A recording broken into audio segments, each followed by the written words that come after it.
अस्सलाम दोस्तों, अॼु करंट अफेयर जे सेशन खे कंटिन्यू था कयूं ऐं कुझु रीसेंट अनाउंसमेंट्स आहिनि जेके पाकिस्तानी प्राइम मिनिस्टर शहबाज़ शरीफ़ कयूं आहिनि।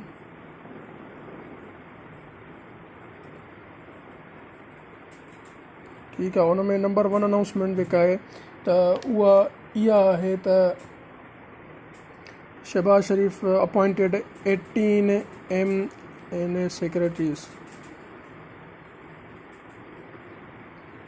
18 MNA सेक्रेटरीज़ अपॉइंट कया आहिनि। हाणे हिन 18 MNA सेक्रेटरीज़ जो मक़सदु छा आहे त मिसाल के तौर पे असां वटि होम मिनिस्टर राणा सनाउल्लाह, ठीकु आहे, उन जे अंडर में हिकिड़ो यानी 18 हिकिड़ो MNA सेक्रेटरी ॾिनो वेंदो जेको उन जे अंडर में कमु कंदो। मिसाल के तौर पे असां वटि जीअं हिकिड़ो कंहिं इदारे में डायरेक्टर आहे, उन जे हेठां असिस्टेंट डायरेक्टर हूंदो आहे जेको उनखे असिस्ट कंदो आहे।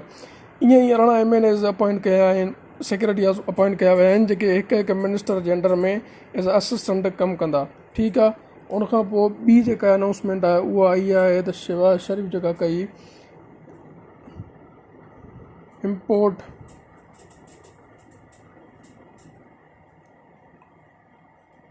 Import of coal from Afghanistan. ठीकु आहे,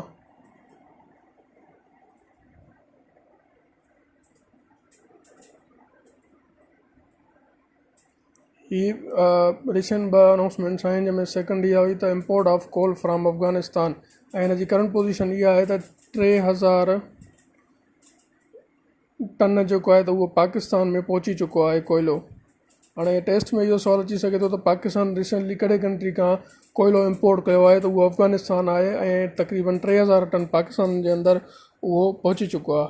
ठीकु आहे, उनखां पोइ इहो ॾिसणो पवंदो हुई त पाकिस्तान जी इम्पोर्ट हुई त पाकिस्तान इम्पोर्ट कयो अफ़गानिस्तान खां। पाकिस्तान जी जेका टोटल एक्सपोर्ट आहे उनजो छा सिनेरियो आहे, थोरो उनखे ॾिसूं था। हाणे मिसाल के तौर पे पाकिस्तान हेॾो वॾो कंट्री आहे त कुझु एक्सपोर्ट कंदो हूंदो, जीअं गारमेंट इंडस्ट्री आहे या पाकिस्तान में ठहंदड़ ॿिया प्रोडक्ट्स आहिनि, त कंहिं न कंहिं मुल्क में ॿाहिरि त वेंदा हूंदा न। त हाणे हुनजी सभ खां वॾी मार्केट कहिड़ी आहे, को मुल्क त बाए कंदो हूंदो पाकिस्तान खां। हाणे उन में टॉप 3 जी लिस्ट आई आहे जेके पाकिस्तान जा वॾा जेके आहिनि त हिन एक्सपोर्ट लिस्ट में चवंदा जिते पाकिस्तान जो प्रोडक्ट वञे थो। हाणे उहो तव्हांखे मां ॿुधाईंदुसि। पाकिस्तान एक्सपोर्ट जी सभ खां वॾी जेका मार्केट आहे उहो पहिरें नंबर ते ऐं ॿिएं नंबर ते 3 नंबर ते। ठीकु आहे, पहिरें नंबर ते जेको आहे उहो आहे यूनाइटेड स्टेट्स ऑफ अमेरिका जिते पाकिस्तान जी एक्सपोर्ट वेंदी आहे। उनखां पोइ आहे यूनाइटेड किंगडम ऐं 3 नंबर ते आहे चाइना। ठीकु आहे, टॉप 3 कंट्रीज़ आहिनि जंहिंमें पाकिस्तान जा ठहंदड़ प्रोडक्ट्स जेके आहिनि उहे होॾे मोकिलिया वेंदा आहिनि, जीअं जेके असां चवंदा आहियूं मेड इन पाकिस्तान। ठीकु आहे, जीअं चाइना जी सभ खां वॾी मार्केट जेका आहे उहा पाकिस्तान बि आहे। चाइना जा प्रोडक्ट्स UK जा प्रोडक्ट्स यूनाइटेड स्टेट जा प्रोडक्ट्स पाकिस्तान में बि ईंदा आहिनि। ठीकु आहे, उनखां पोइ हिकिड़ी सुप्रीम कोर्ट जी जेका त फ़ैसिलो आयो आहे, सुप्रीम कोर्ट फ़ैसिलो कयो आहे त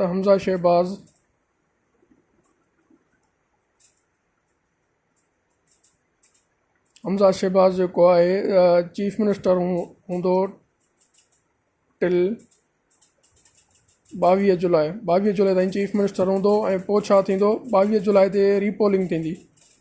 ठीकु आहे, यादि करे छॾियो, रीपोलिंग में जंहिंखे मेजोरिटी वोट मिलंदो वरी उहो चीफ मिनिस्टर थींदो। यानी 22 जुलाई ताईं सुप्रीम कोर्ट इहा वर्डिक्ट ॾिनी आहे ऐं 22 जुलाई खां पोइ रीपोलिंग वरी, यानी पंजाब जी जेका आहे हिन में पंजाब जी हिन में असेंबली में वरी रीपोलिंग थींदी। जेका बि पार्टी मेजोरिटी वोट खणंदी वरी उहा चीफ मिनिस्टर थींदी। पर 22 जुलाई ताईं हमज़ा शहबाज़ ई पंजाब जो चीफ मिनिस्टर हूंदो।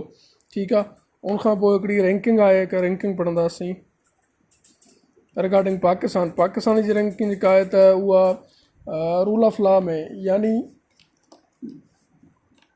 वर्ल्ड जस्टिस प्रोजेक्ट, ठीकु आहे, WJP वर्ल्ड जस्टिस प्रोजेक्ट में रूल ऑफ लॉ जी इंडेक्स में रूल ऑफ लॉ जी इंडेक्स में पाकिस्तान जी जेका पोजीशन आहे उहा आहे 130 आउट ऑफ 139। हूअं त 119 यानी 190 प्लस कंट्रीज़ आहिनि, पर वर्ल्ड जस्टिस प्रोजेक्ट जेका आहे त उन 129 मुल्कनि जी सर्वे कई, जंहिंमें जेको आहे त पाकिस्तान जी पोजीशन 130 नंबर ते आहे। हाणे हीअ तव्हांखे रैंकिंग यादि करणी पवंदी। ठीकु आहे, ऐं उनखां पोइ जेका आहे त असां वटि स्पोर्ट्स जो हिकिड़ो अलॻि सेक्शन आहे जंहिंमें करंट हैपनिंग्स जेके आहिनि त असां स्पोर्ट्स जूं उहे पढ़ंदासीं त स्पोर्ट्स में करंटली छा थी रहियो आहे। हाणे ॿ जुलाई यानी कल्ह इंडियन बैट्समैन जेको बुमराह आहे, सॉरी बॉलर जेको आहे बुमराह, उन जेको आहे त रिकॉर्ड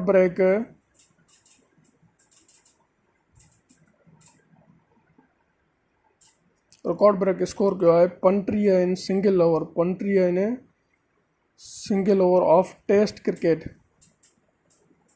सही आहे, टेस्ट में जेको आहे त हिकु ओवर में 35 स्कोर कयो आहे जेको हाईएस्ट आहे। ठीकु आहे, हाणे मां टेबल थो ठाहियां तव्हांखे सम्झाइण लाइ त फर्स्ट ते कहिड़ा, सेकेंड ते कहिड़ा, थर्ड ते कहिड़ा। हाणे फर्स्ट ते जेको आहे त उहो बुमराह आहे जंहिं 35 कयो आहे। ठीकु आहे, ॿिए नंबर ते जेको आहे त उहो आहे ब्रेन लारा। ठीकु आहे, जंहिं स्कोर कयो आहे 28।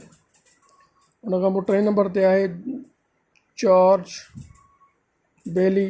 ठीकु आहे, जंहिं स्कोर कयो आहे उन बि 28। ऐं उनखां पोइ आहे महाराज जेको साउथ अफ्रीका जो आहे जंहिं स्कोर कयो आहे 28। उनखां पोइ आहे शाहिद अफरीदी पाकिस्तान जंहिं स्कोर कयो आहे 27। ठीकु आहे, पहिरें नंबर ते बुमराह जंहिं कल्ह हाईएस्ट स्कोर कयो 2 जुलाई ते 35 टेस्ट में, उनखां पोइ 28, 28, 27। ठीकु आहे, हे तव्हांखे लिस्ट यादि करण जी ज़रूरत न आहे, सिर्फ़ु तव्हां इहो यादि कयो त बुमराह जेको आहे उहो रिकॉर्ड ब्रेक कयो आहे कंहिंजो, ब्रेन लारा जो 28 स्कोर हिन जुलाई ते, यानी हाईएस्ट स्कोर टेस्ट में सिंगल ओवर में 35 आहे। ऐं उहो जेको आहे त कल्ह यानी 2 जुलाई ते इंडियन बैट्समैन कंहिंखे अगेंस्ट ब्रॉड। ठीकु आहे, BRAUD स्टुअर्ट ब्रॉड जे अगेंस्ट जेको आहे 35 स्कोर कयो आहे। तव्हांखे यादि हूंदो स्टुअर्ट ब्रॉड उहो ई बॉलर आहे जेके इंडिया जे हिकिड़े ॿिए बैट्समैन युवराज सिंह 6 छक्का ओवर में आया, यानी हाईएस्ट 6 छक्का उनखे लॻा 36। ऐं सेकेंड हाईएस्ट टेस्ट में बि स्टुअर्ट ब्रॉड जे अगेंस्ट लॻो। ठीकु आहे, उनखां पोइ Pakistan one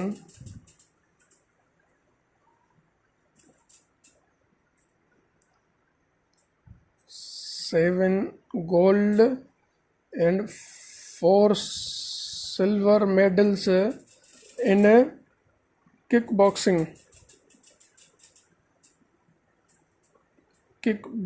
championship at Lahore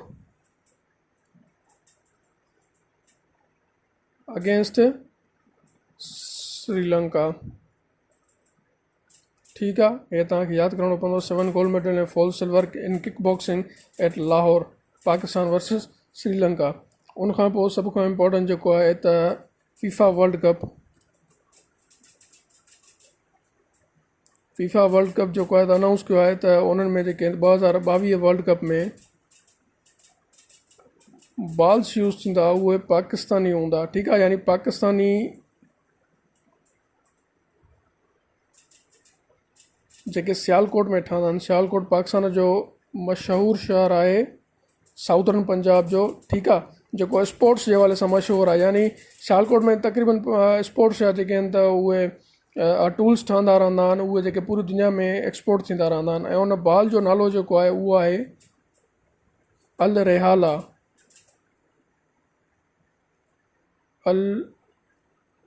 रेहाला। ठीकु आहे, अंडर कहिड़ी कंपनी जे? एडिडस, तव्हां ॿुधी हूंदी एडिडस। हाणे हीअ बेस्ड आहे सियालकोट में, यानी हीअ त एडिडस इंटरनेशनल कंपनी आहे पर बेस्ड आहे सियालकोट में, यानी पाकिस्तान में ठहे पियो। ऐं उनजो नालो अल रेहाला आहे, जेको फीफा वर्ल्ड कप 2022 में यूज़ थींदो, जेको थींदो हिन में क़तर।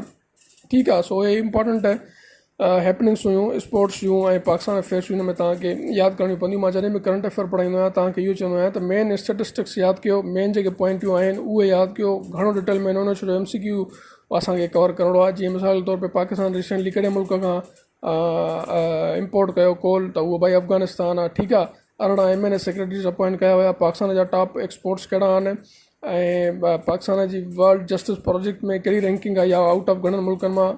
ऐं हिन में जेको आहे त सिंगल ओवर में टेस्ट में हाईएस्ट स्कोर कंहिं कयो आहे हाणे ताईं, उहो इंडिया जो बैट्समैन बुमराह आहे ऐं पाकिस्तान 7 गोल्ड मेडल ऐं 4 सिल्वर खटिया अगेंस्ट कहिड़े मुल्क जे श्रीलंका जे किथे लाहौर में। ऐं फीफा जेको आहे त हिते ॿी ख़बर ॿुधायां त फीफा जेको आहे त पाकिस्तान जी जेका फुटबॉल एसोसिएशन आहे उन तां बि पाबंदी ख़तमु कई आहे जेका कंहिं रीज़न जे करे पहिरियां लॻाई वई हुई। ऐं पाकिस्तान जी जेका आहे त पाकिस्तानी मेड जेको आहे बाल अल रेहाला नाले सां जेको एडिडास कंपनी जे अंडर ठहियो आहे सियालकोट में उहो फुटबॉल वर्ल्ड कप में यूज़ कयो वेंदो। सो इंशाल्लाह वरी मां पंहिंजे करंट अफेयर लेक्चर्स खे अञा वधीक सुठी पॉइंट सां कंटिन्यू कंदुसि।